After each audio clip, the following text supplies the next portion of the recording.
Good morning. This is Mission Control Houston. Thank you for joining us for our coverage of the International Space Station's Expedition 34 mission.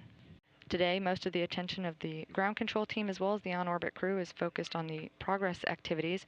Over the weekend, the 48 Progress, which had been docked to the station's nadir or Earth-facing port, successfully undocked, making way for the arrival of a new Progress. Progress 50 launched this morning at 8:41 a.m. Central Time.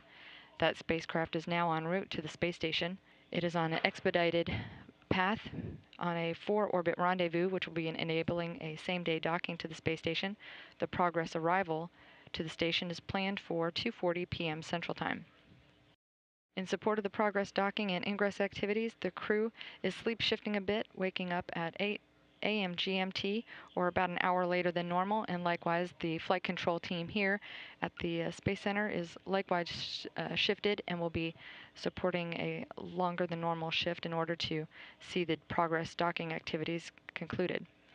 The crew woke up at 2 a.m. Central Time and had a number of biomedical data and sample collections, including blood draws and body mass measurements in support of an array of health and human physiology studies. They then performed a routine vehicle inspection, including laptop reboots and connector inspections. The crew members then had time for hygiene and breakfast before the start of their day planning conference with the ground teams. Aside from the Progress activities, the day will focus mostly on science experiments with a mix of maintenance tasks as well. Commander Kevin Ford will start his day with exercise on the ARED, or the Advanced Resistive Exercise Device, and then work on internal thermal control system maintenance. He'll also work on the capillary flow experiment, which is a suite of fluid physics experiments that investigate capillary flows of fluids and containers with unique geometries or shapes. Results from this study will help improve current computer models that are used by designers of low-gravity fluid systems and may improve fluid transfer systems on future spacecraft.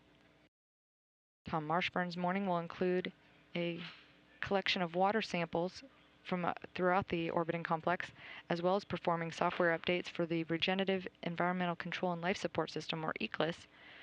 He'll be performing software updates on equipment that supports those systems. Canadian Space Agency astronaut Chris Hadfield will work on the InSpace 3 experiment, investigating the structure of aggregates from colloidal emulsions or mixtures.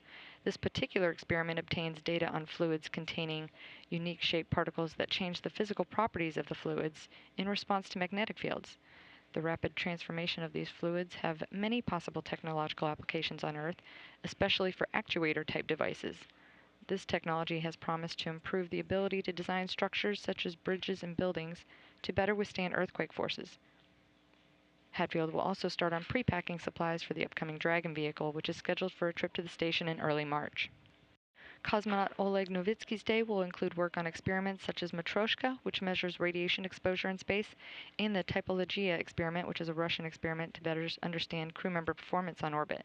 He'll be assisted in that by fellow cosmonaut Evgeny Tarelkin, who will also conduct checks of the vacuum gauges and work on the Visor experiment, a Russian photographic and imagery study.